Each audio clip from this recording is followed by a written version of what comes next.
Så, etter diskusjon på surdeigsgruppa på Facebook, så står jeg nå og knar en surdeig. Det skal bli et fint brød. Det er bitte litt rug i det, fordi det var det det stod i oppskriften.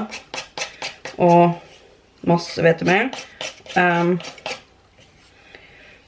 Fordi det var det det stod i oppskriften. Jeg bruker bare å lage brød sånn gjær, olje, mel, salt, vann på slump.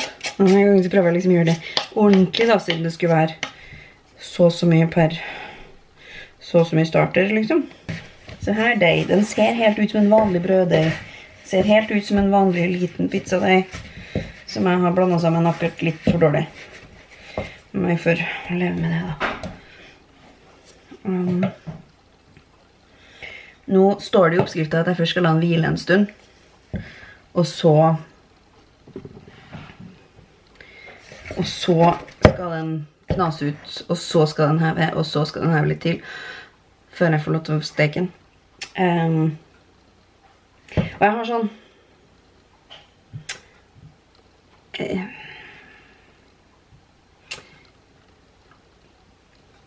klarer ikke helt å bestemme meg for om jeg har på en side litt sånn, er det bare snobberi? Eller blir det bedre brød av det? Eller er det en sånn surdeig-ting? For liksom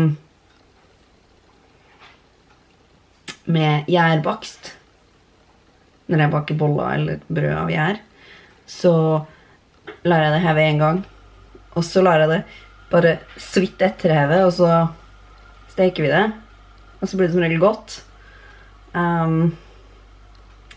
Og denne gangen er jeg nødt til å prøve å gjøre det litt sånn ordentlig.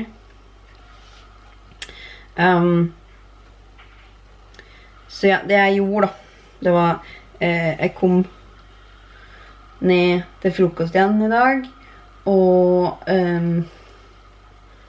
det var igjen sånn at Suril kom ut på utsida, og jeg var nødt til å ta av litt og mate og sånn, og så gikk det 2 timer, og så var det like stor. Jeg mistenker at det er fordi at hun står her, på benken her sånn, og det her er et østvendt vindu.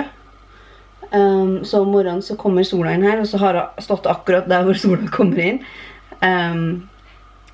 sånn tidlig på dagen. Så det kan være en grunn til det. Fordi i går, da matet vi klokka 12, klokka 2 var det flydd over sine bredder igjen, og så jeg tok av litt igjen i 2-tida i går, og da jeg skulle mate igjen på kvelden, så var det ikke kommet helt opp hit, men bare hit.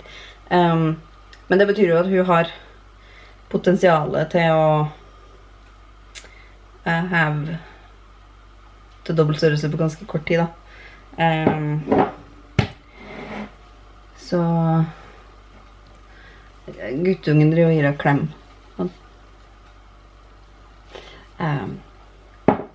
Så ja, sånn ser den ut. Det er den. Jeg skal gjøre sånn som det står.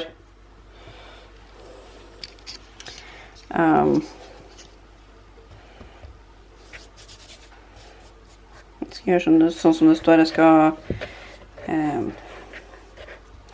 vi skal få hvile litt. Så skal vi spille spill imens. Og så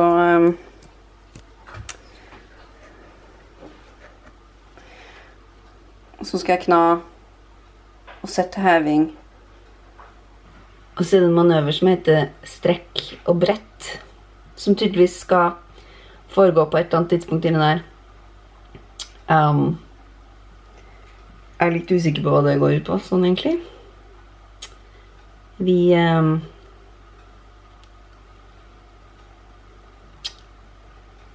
får se hva som skjer med det.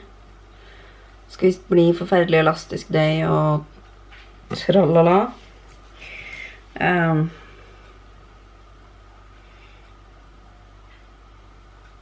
Bare satse på å ordne seg.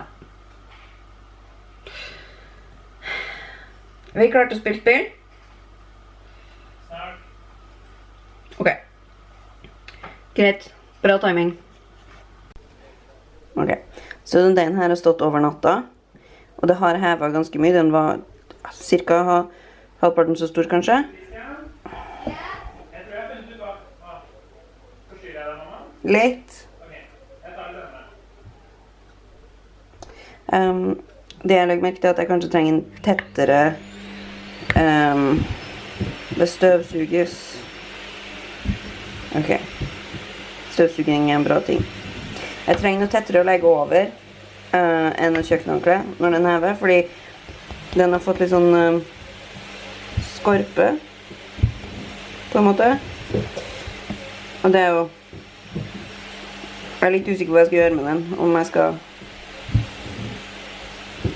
men inni ser det en helt sånn riktig ut da, så det er en bra ting. Hva jeg skal gjøre med den skorpa er jo et helt annet spørsmål, tenker jeg.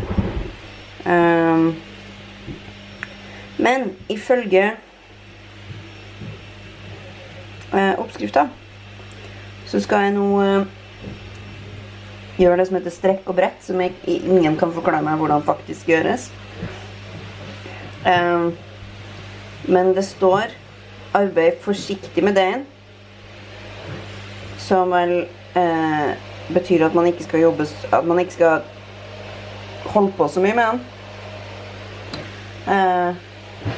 Og så står det at man skal strekke deigen fra undersiden og over på toppen, og det gir ikke noe mening, synes jeg da. Men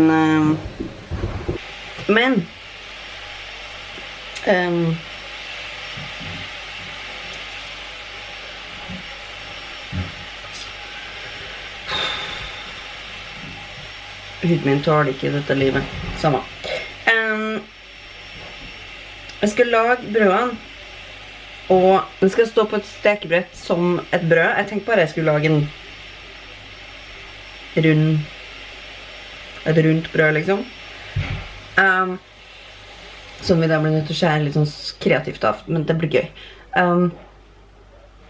Og det får antagelig et snitt på toppen, selvfølgelig. Ja. Når man har lagd brødevne, så skal det heve for andre gang helst i ovnen på heveprogram, eller hevemodus. Og jeg har ikke hevemodus. Og så står det sånn, eller for eksempel med lyspæra på. Og jeg tenker, inni ovnen er et like bra sted å heve som noe annet. Egentlig.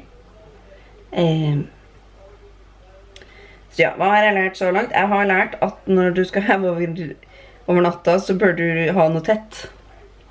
Eller rett og slett plastikk over den, sånn at den ikke... Her er katten igjen. Pus, hva er det? Der kan du ikke være. Du må gå ned igjen. Ok, whatever, du kan sitte på den stolen. Men nå skal jeg altså jobbe forsiktig med deigen. Og da må jeg ned i den skuffa jeg er redd, kanskje. Hvis ikke jeg har den tingen her. Jeg må ned i den her skuffa, Pus.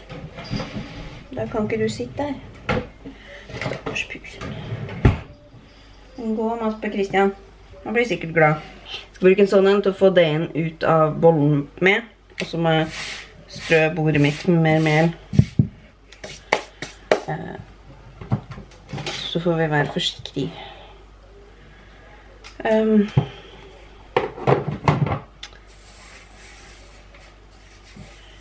dag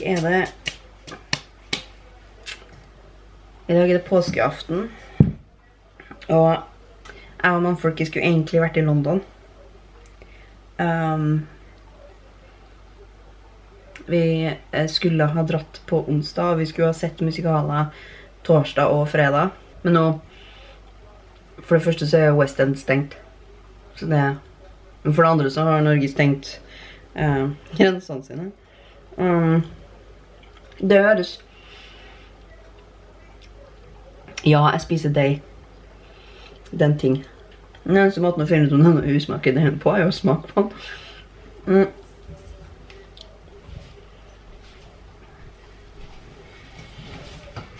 Ja, det jeg skulle si var at Norge har stengt grensene sine. Det høres så... Jeg vet ikke. Det høres så innmari drastisk ut. Det brødet her kommer til å bli så rart. Det er så mye deig på fingrene mine. Det her er en mye mer klissete deig enn det jeg bruker å lage. Og jeg fulgte ikke egentlig oppskrift. Jeg hadde så mye væske som det sto, jeg hadde så mye starter som det sto, og så hadde jeg bare oppi mel til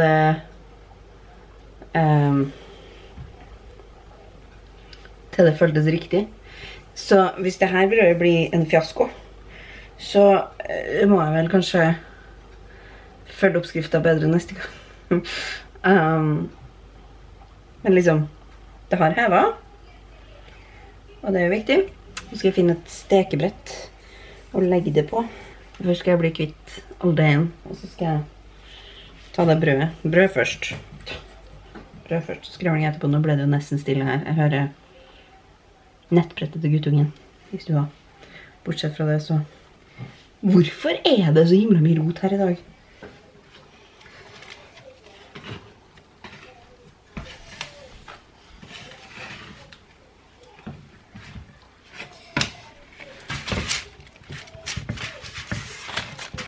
Sånn. Og sånn. Så vi har brød. Jeg aner ikke om det er godt da. Det står på oppskriften at man skal banke på det og høre om det høres hurt ut. Jeg vet ikke. Hvordan høres det hurt ut? Er det bare skorpa som er kjempetjukk? Jeg skal prøve å skjære i det nå, hadde jeg tenkt. Bare høre om mannen hadde lyst til å være med på det. Rune? Har du lyst til å være med og skjære i brød? Ja. Han hadde lyst til å være med.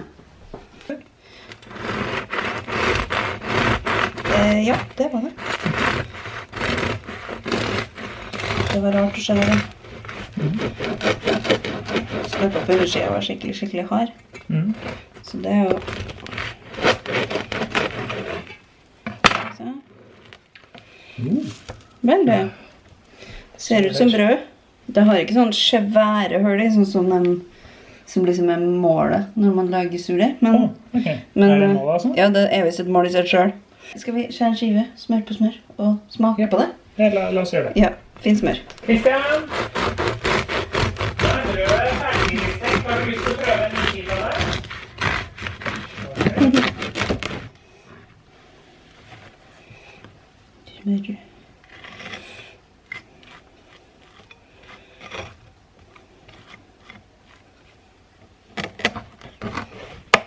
Smør. Her litt ordentlig utebra. Sånn. Okay. Eller lat som i hvert fall. Her. Eller, ja, du kan, ja. Ok.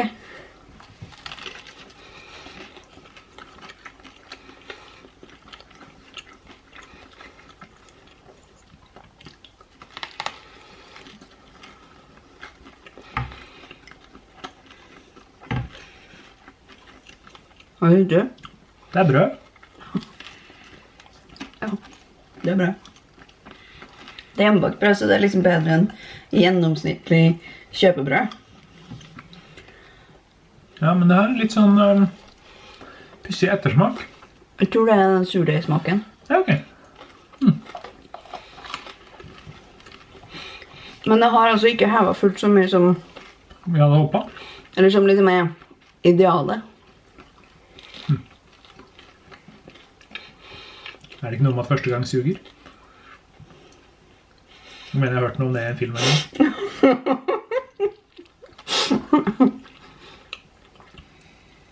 Men jeg må si, jeg synes, ja, til første gang brødforsøk å være, så slett ikke ille. Nei, jeg vet. Jeg er egentlig litt overrasket over meg selv. Ja, men du er jo også, så... Ah. Du er søt da.